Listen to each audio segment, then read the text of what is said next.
All right, welcome everybody. Thank you so much for showing up. This is quite an honor for me to be here at Dutch Game Day. I remember 10 years ago when I was still a student myself, I was here in the crowd when it was still called Control Conference. So it's full circle to be now standing here on the stage. So thank you for having me at Dutch Game Day. Before we start my talk, I'd please like you to silence your phones so there's no distractions going on. Thank you so much. And then let's start with my talk with a ridiculously long title, Relic Ruins, Radial Design, using radial design to create environmental puzzles for Horizon Forbidden West. Now, I wanted to start this talk by showing some images of pretty ruins. And the ruins that you see here on the screen have environmental puzzles in them. And if you're into puzzle design, then you're in luck, because today I'm going to talk about the design philosophy that we used and give you a great tip on how to lure players from the open world or an open area into a puzzle space, and maybe more importantly, making that puzzle space interesting, fun, and engaging for the players. So my name is Daniel Wewerinke. I'm a senior designer, as you just mentioned. I'm also a sucker for making puzzles. And in the past, I mostly worked on indie games. I was at the Dutch Game Garden with Digital Dreams at the time, working on Metrico Plus. And later on, I moved to Guerrilla, where I've now been working for almost 7.5 years. I worked on both Horizon Zero Dawn, as well as Forbidden West, and the Burning Shores DLC that we released last year, and was also released this year on PC. So who in the audience played Horizon Forbidden West? Please show some hands. Ooh, that's quite a lot. Nice. Thank you for playing. Hope you enjoyed it. Those who played it might know these world activities that we have in our game. I worked on all 3 of these, but this talk will feature the Relic Ruins. We'll zoom in on those, because the Relic Ruins are a little bit of my baby. I worked on them from the very first pitch all the way to the final implementation in the game. Can I see some more hands who actually played at least one Relic Ruin? Nice. Thank you, guys. All right. So for those who don't know, the environmental puzzles that we have in our game that are located in old world ruins are called Relic Ruins.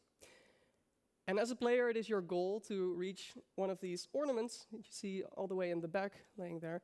And they're also called relics. Relics are ornaments, hence the name Relic Ruins.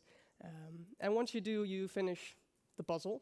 So it is up to the player to find a way to get to those ornaments, get to that ornament, and understanding the puzzle space that the player is in, using all the mechanics and the tools that we give them, and the player must overcome challenges to get there. And it typically takes 15 to 30 minutes to complete one of these Relic Ruin spaces. So that's what we're going to talk about today. I'll be covering the following in this talk. In the first part, I will talk about how we approach designing specifically for an open world or an open area game. I'll focus on one of the Relic Ruins that we had in the base game called No Man's Land. So for those who haven't played it, sorry, there will be some spoilers for that one. Then I'll cover the lessons that we learned from making Horizon Forbidden West, and specifically these puzzle spaces for them. And I'll end with how we took it to the next level for the DLC that we did, focusing on a Relic Ruin called Murmuring Hollow. In the end, there will be some takeaways, and hopefully there will be some time for Q&A at the end. It's quite a packed talk, so if there is no time, I will be around all day, so feel free to poke me if you have any other questions. But maybe I'll squeeze in 1 or 2 here in the floor. So let's start with designing for an open world. I will be discussing my design philosophy from the outside to the inside, which is a little bit like an onion. This is my friend, the radial design onion, hand-drawn by moi. It's anatomically correct because it has all these layers, just like onions do. And I will be using this as a metaphor for how we approach the design. So there are 3 important layers here. The outer one is the open world layer. This is when the player is still walking around in the open world, and they will be looking for interesting content to play. Finally, they will get to an entrance of the content, which brings them to the entrance layer. And here, with each entrance, they might already find a puzzle piece or 2 to play around with. And once they've found more puzzle pieces, they can go to the core of the onion, which is where they solve the puzzle using those puzzle pieces. And when they do, they get to the heart of the onion, which is the reward for solving the puzzle. So you'll be seeing this onion a couple of times throughout the presentation, so you know which layer we're talking about. But in the end, all these layers are connected, so it's hard to really separate them one by one, but I'll do my best to do that anyway, starting with the open world layer. Now, in the open world, we typically use roads to steer players to content. What you see here is an overview of all the roads that we had in Horizon Forbidden West. All the blue lines are roads, all the little dots are intersections. So you get an idea of just how massive this road network is that we built. And when I got to Guerrilla, I started in a team that we called World Dressing, and one of the things that the World Dressing team did, as like managing the open world, is building these roads. And I worked on what we call the medium level road placement. So other people would do the high level designs, and I would do like how these roads are going, and other people would fill in the low level details. So I learned how to steer players through an open world using these roads. And you might think, roads, are they really that important? It's an open world game. You can go anywhere. You can just ignore these roads altogether. But our heat map data shows us that most players are actually following these roads to get to content.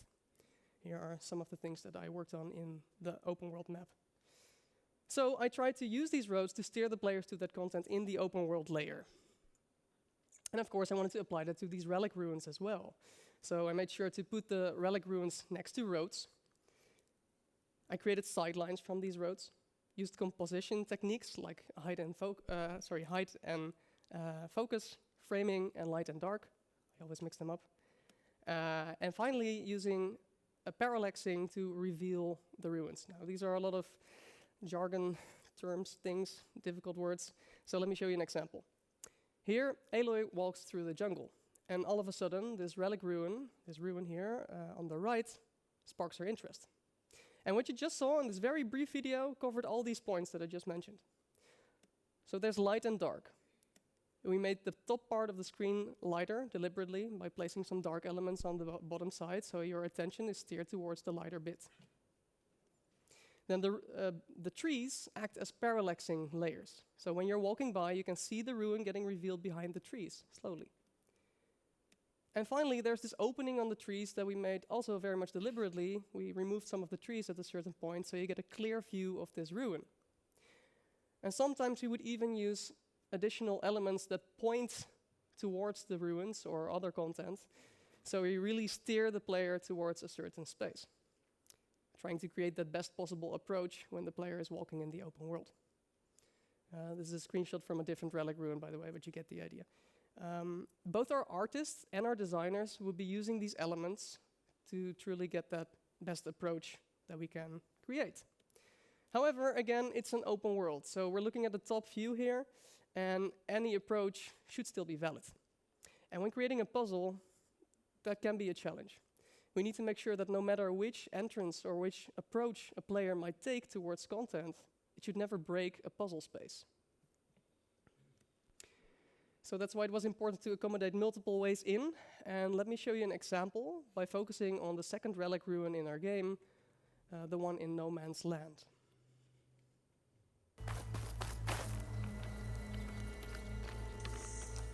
An old world ruin.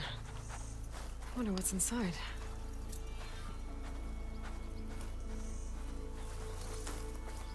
Looks like this door's locked. Maybe there's another way in.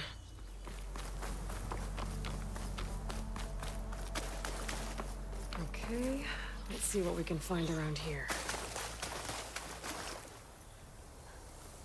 This crate might be useful.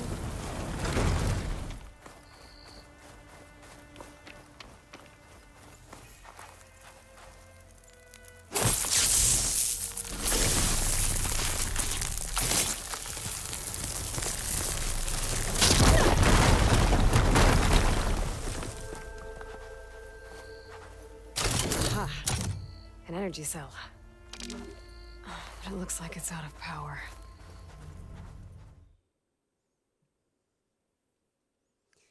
And this brings me to the second layer of that onion, the entrance layer. Designing for multiple approaches is also called 360 design. But with 360 design, you don't have to take all those different entrances to get to the content. We made a little addition to this for our puzzle designs by providing the player with a puzzle piece with each entrance that they take. We wanted to make sure that every entrance was rewarding and useful to the players, because finding a puzzle piece will spark your curiosity to find the others, and hopefully you can start solving the puzzle from there on. So basically, by giving the player these puzzle pieces with an entrance, we lure them to the core of the puzzle space. And this is something that we started calling radial design. So basically, with radial design, we pull the player to the core of a puzzle space. Now, let's show how we use these techniques in the No Man's Land Relic Ruin when it was still in a gray box phase. Even though it was just a gray box that we see here, again, top-down view, there was already the radial design in place. So let's say that this circle represents all the possible angles that the player could take to approach this content. If they were to approach from here, they would stumble upon a locked door. Not really an entrance, but an important puzzle piece that we want the players to see. If they were to approach from the back, they would get to a courtyard, where they will find a little crate that they can use to solve a small puzzle to get into the building, and there they will find another puzzle piece, an energy cell receptacle. Now, the player cannot really do anything with this without having acquired an energy cell, which they can find by approaching from this side, from the back. But if you go there first and you find this energy cell, you might not know what to do with it yet. So no matter how you enter the content, you will be rewarded a puzzle piece. And by connecting the roads, or better said, letting the player connect these roads. For example, we had a tool in our game called the Poolcaster that lets you break open walls so you get the shortcut to one of the other entrance areas. We make it engaging and interesting for the player to explore all these bits. And once the player has found all the puzzle pieces, the energy cell, the receptacle, and the locked door, they can start solving the puzzle by taking the energy cell, putting it in the receptacle to open the previously locked door and claim the reward, which results in happy Aloy, or happy player, hopefully. So note that although we tried to design for all these possible approaches, there were still a few that didn't work that well. In this image, there are these two red lines with a question mark. I hope they're clearly visible also in the back. But yeah, basically, if you're approaching from any of these sides, you will stumble right into a wall, and that's not very inspiring to find the rest of the puzzle pieces. So we wanted to do something about those approaches as well. And we added a very classic game design trick. We made sure that those walls are grated, so you can see what's inside, but you can't go through here. And this typically signals to the player, find a different way in. And what we try to do is making those proper entrances as appealing as possible, so players know that if they're going from here, they need to go to one of the other entrances. We used a very classic game design trick, yellow paint. Everybody loves yellow paint, right? But seriously, these things are very appealing from a distance. They invite the player to climb up here.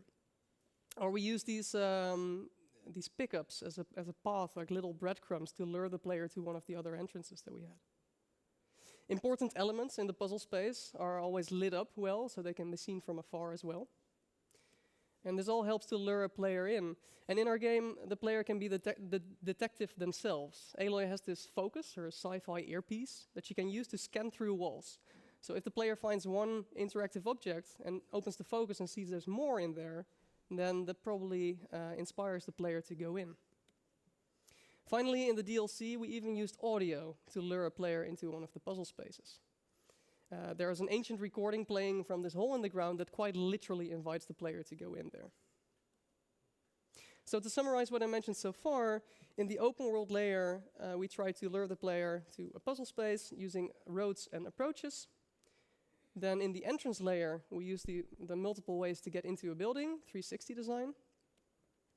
Finally, we give the player these puzzle pieces with each entrance that they take, and we make sure that we lure the player to the proper entrances to get to those puzzle pieces. And once you found all the puzzle pieces, you can go to the core of the puzzle space to solve the puzzle. So this is how most of them were set up, and again, this is what we started calling radial design. So for the base game, and also for the DLC, we used radial design for almost all of the designs, as you can see here. But radial design is not always the most effective way, we learned. Sometimes that's due to the real estate, like the space that we had. There was, for example, this relic ruin built in a mountain, and there was a tunnel to go in, so yeah, we didn't really have room to accommodate for more entrances. And in the case of the Dawns, the very first puzzle that you will stumble upon when you play the game and get to the starting area of the game, we wanted to make sure that that acts as an introduction. And we just found that radial design isn't the best way for that, since we wanted to introduce things one after another. And a more linear setup works way better, where you can get the player go to one room first, solve a little puzzle there to understand how things work, then go to the next room where everything is a bit more difficult, etc. We still used all these see-throughs so players can see what's in the building, but there was only one entrance in. Anyway, that's enough about radial design for now. Now let's talk about the lessons that we learned, because we learned a lot when making Horizon Forbidden West, especially during the 16 scheduled playtest sessions that we had throughout development. Here you can see a screenshot of video footage during one of our playtest sessions in our London QA team that they were hosting.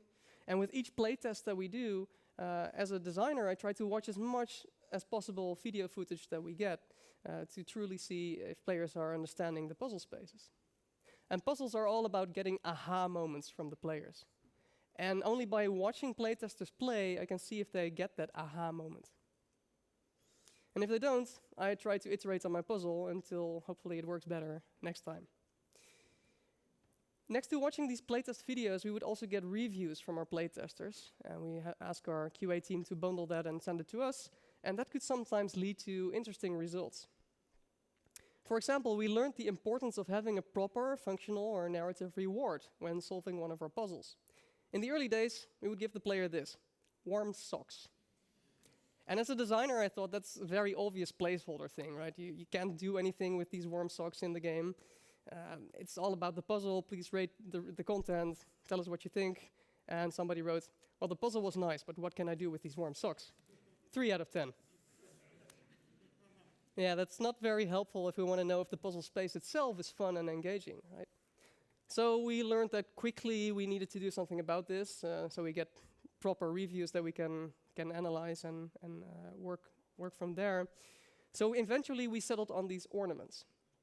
Mysterious orbs that emit holograms that you can hand in the old ruins of Las Vegas in our game. And a character called Stammer would be collecting these. So by handing them in, you would get a little narrative reward. And the ornaments are basically the heart of the onion that I mentioned. If you're coming in late, you're thinking, what the hell is an onion? Sorry for that. So it's basically by solving the puzzle, by going through these layers of the onion, you get this reward. And it would just work way better than these warm socks that we originally had, since they didn't have any functional use or narrative reward in the game. The review scores will be going up now. Somebody wrote, but we were still not quite there yet. Somebody wrote, I'm not sure what my goal is. It feels like a series of interactions, not like a puzzle. 5 out of 10. Okay, we still had some work to do. So remember those see-throughs that I mentioned? We made sure to use them early on the critical path of a puzzle. So when players are walking in this puzzle space, they could see this ornament, and they know what they would be puzzling for. It's a little bit like solving a maze on paper. It's typically easier to start with the endpoint and then try to backtrack your way to one of the entrances so you know what you should be doing. So this is what we did.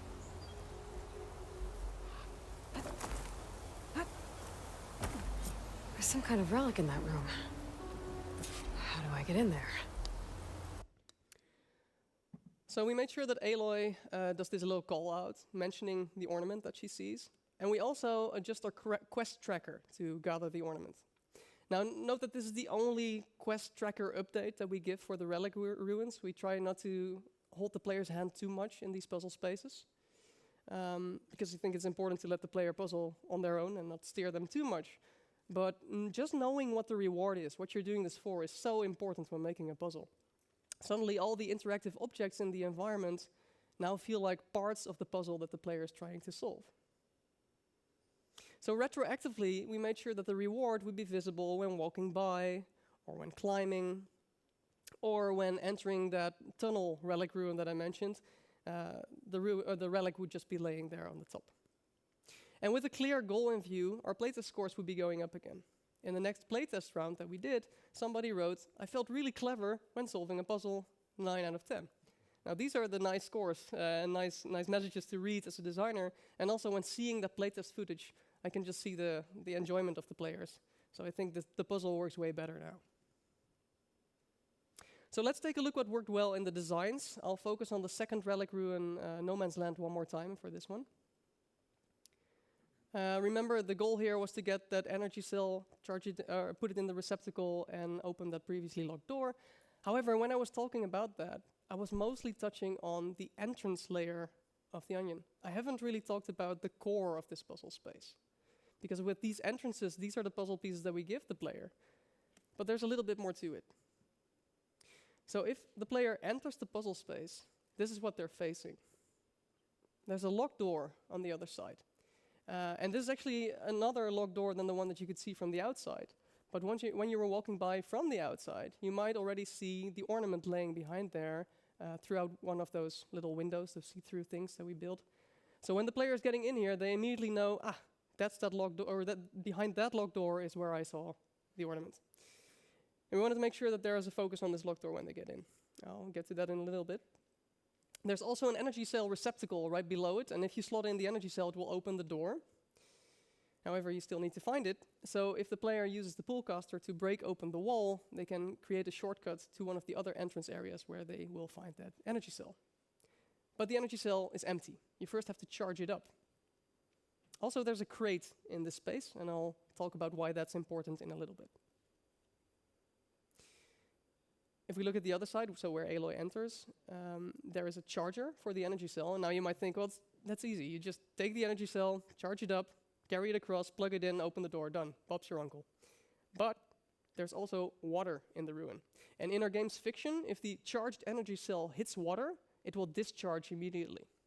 So that's where the true puzzle comes in. Like, how does the player carry it across without discharging that battery?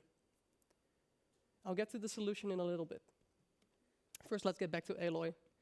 When she enters that ruin, again, we want to make sure that that door is very much in focus. So we frame it nicely, and we add these little climb holds below. They look very engaging to go up there, right? But I'm using another classic game design trick. Well, I'm not getting up there that easily. I gotta find something that can help. So yeah, breaking ledges are a bit of a video game trope too. I'm sorry, I used all of them. But they are very effective, because the moment a ledge breaks, the player starts thinking, okay, so how else am I going to get up there? And as a designer, I'm constantly trying to find a balance between telling the player what to do, but not making it too obvious on how to do so. So showing the goal early, framing it nicely, and presenting invalid routes like this are very useful tools to achieve that. So basically, we try to plant an idea in the player's minds on how to get to the door by other means. Remember that there was a crate in this puzzle space. I haven't really talked about what that's for. The player first needs it, when they pull it down using the pullcaster, to get to the ledges above the one that just broke down. They can use it as a little stepping stone, as you can see here.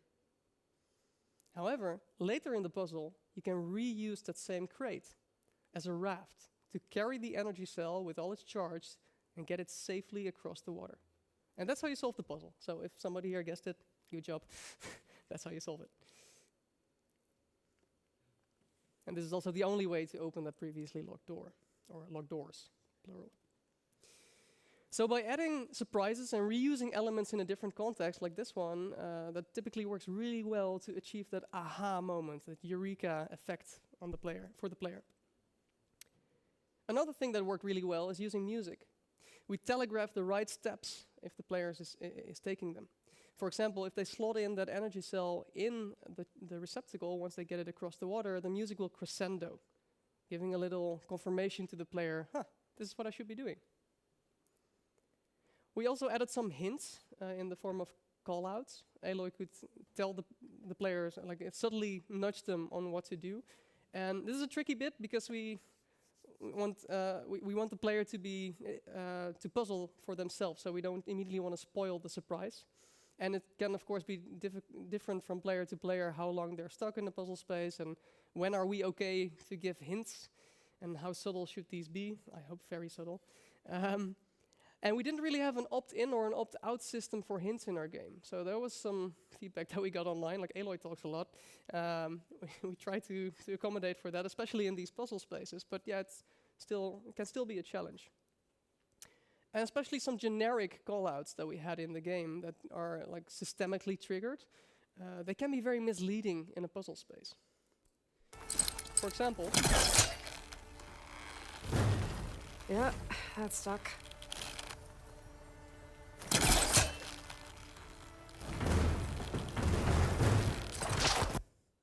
So when Aloy uses the pullcaster on that crate, we do a little physics check to see if we can pull it. The answer is no. So she says, yeah, it's stuck. But if you take a little step to the right, you can just pull it down, and that's exactly what we want the players to do. So maybe we should have disabled that callout in this puzzle space. Always in hindsight. What I think we did get right was providing alternate solutions for puzzles. During playtests, our playtesters would often come up with a solution that's completely different from the ones that we originally intended. And when I was just starting out with making these puzzle spaces and seeing players do something else completely, I felt a bit like the girl from this meme.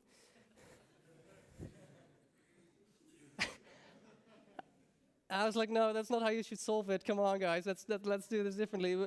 But over time, I learned that it can be a good thing. If the players are still using all the elements that we give them and use them in their own way, and they're not really skipping any major beats of a story or of a puzzle, then that's fine. Let's accommodate that in the designs. Unless they're exploits. If you can really skip a major chunk, then yeah, we probably want to fix it. And it can be a thin line sometimes, like when is something an exploit, when is something an alternate solution. Here's an example that we were fine with. Instead of using the crate to get across, players can use this well-timed glider jump to get to the other side instead. And I originally did not account for this because the glider came in quite late during production, so we didn't knew all the metrics yet. And now this was a thing. Well, all right, you still need to use that crate later on for getting the battery across, so it's fine. Here's another one.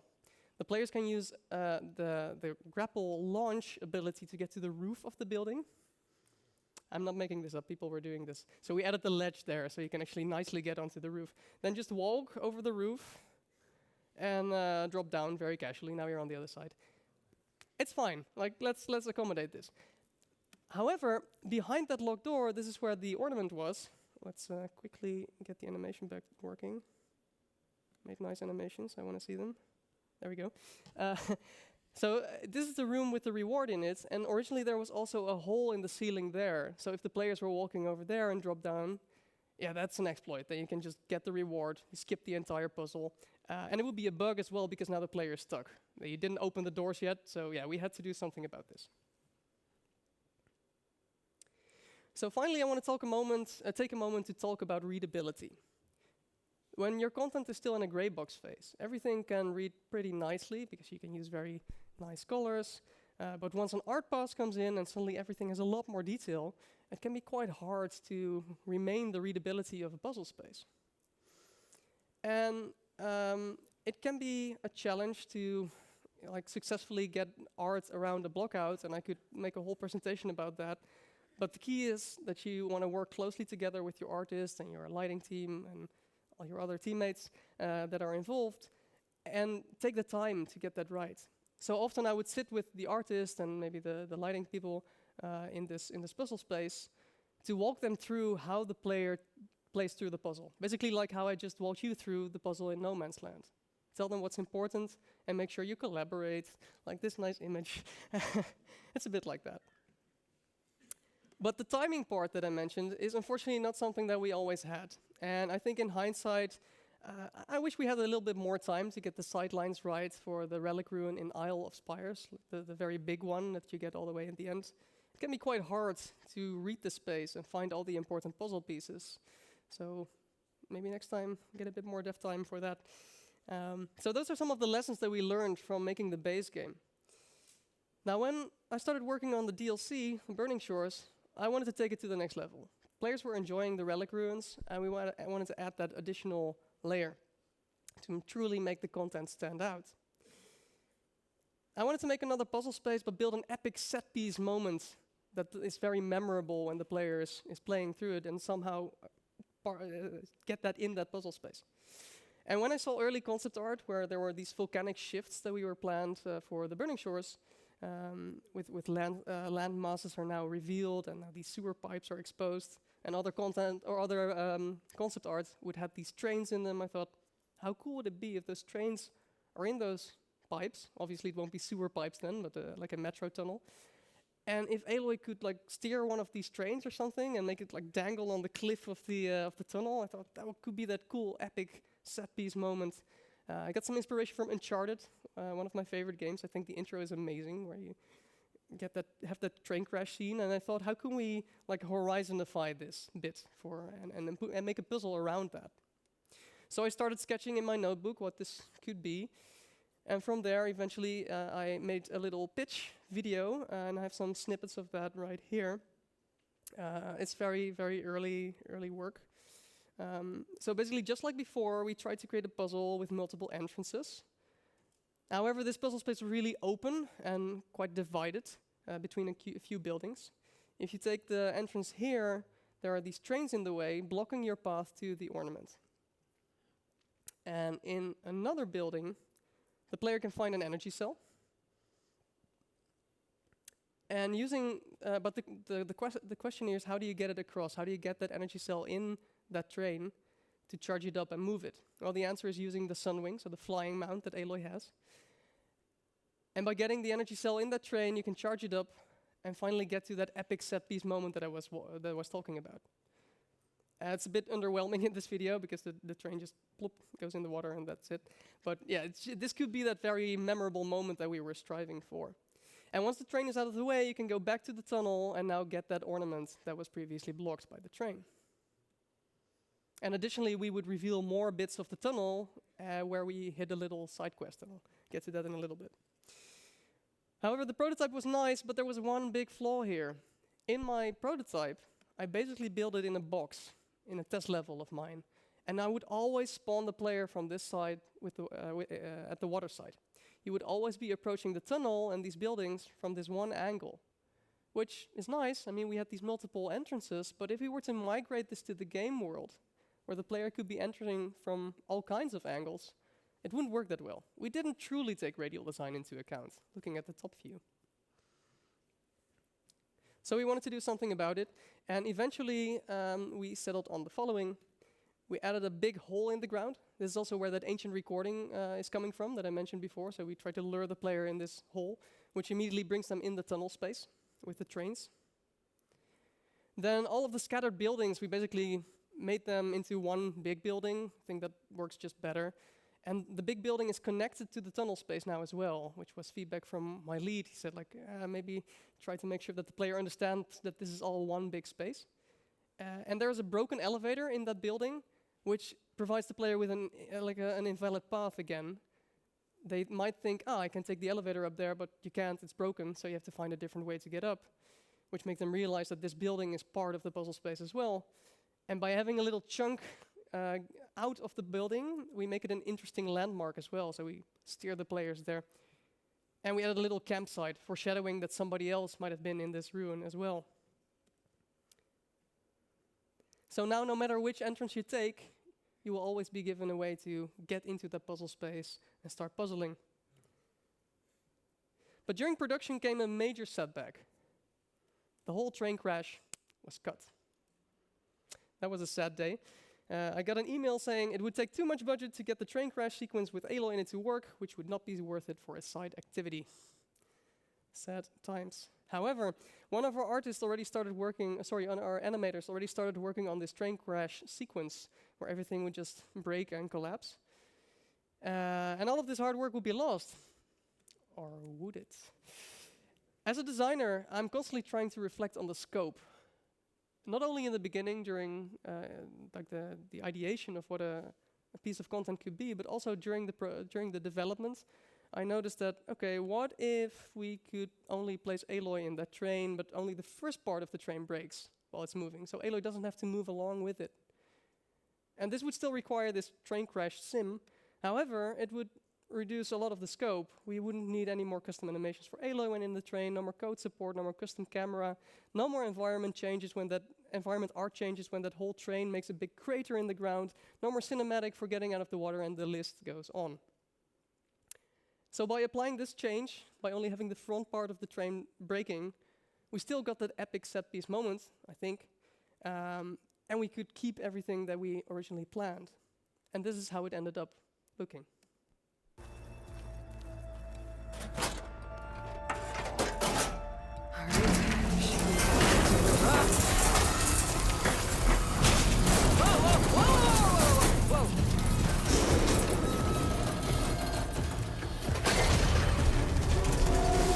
That was close.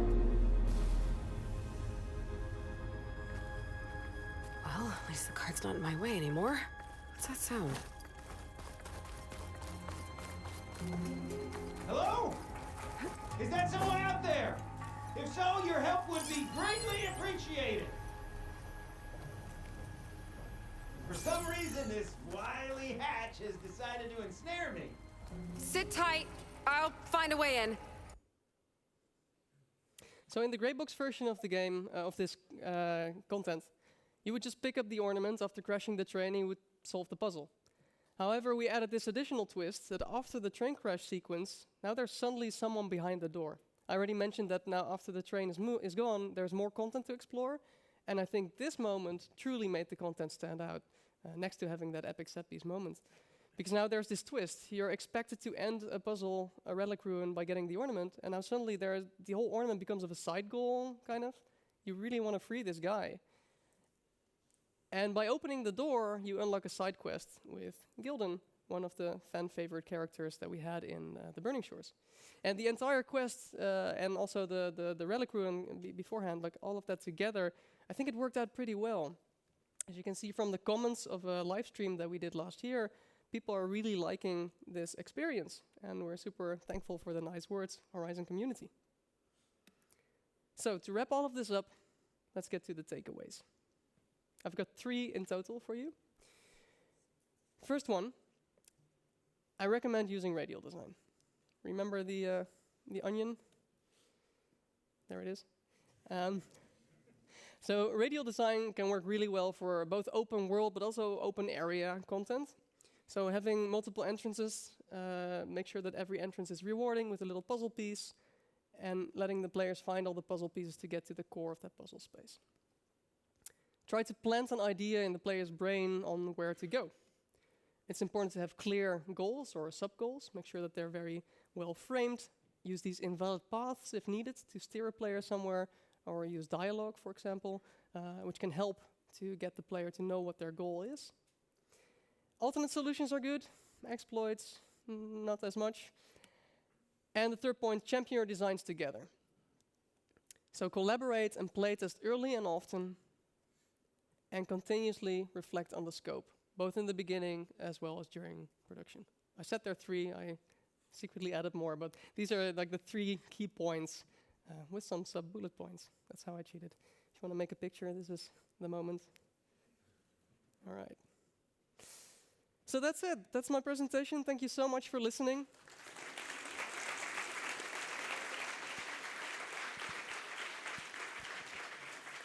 I couldn't have done it without all the amazing people on the screen, so thank you for everybody who helped with this. And yeah, if you have some more questions, I think we have 2 minutes. Yeah, great. We've got 1.5 minutes, so first one here.